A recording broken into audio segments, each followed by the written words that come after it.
What would your strategy be when Golden State gets going like that? Well, your best defense is going to be a good offense, but even without Durant, I think they would be the favorite to win the NBA championship. You know, they won one without him, so I don't – this is still an explosive team. Your offense has to be sound and solid. You've got to make, so they take it out of the net. You got to get to the free throw line to slow the pace of the game down.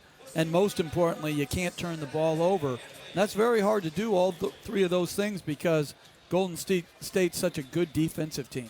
I just want to make sure I heard you correct. You think they'd win the title without Durant at all? Absolutely. They won one before without him. I don't see what would change.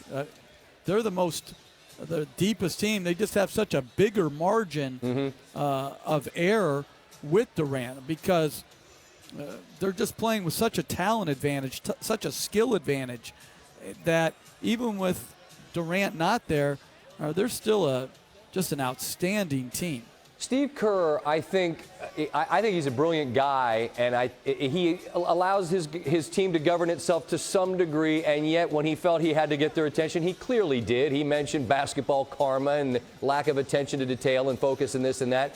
How much do you think that message was all it took to get this team back to being focused on what it needs to be the best?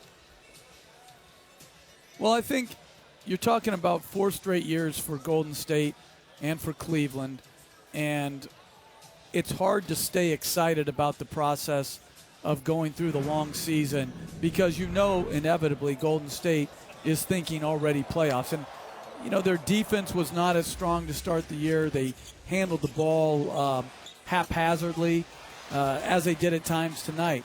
But at the end of the day, they know that if they try on defense and they take care of the ball on offense, they're just too good to be stopped, and that they'll cruise along and into another championship if they're healthy.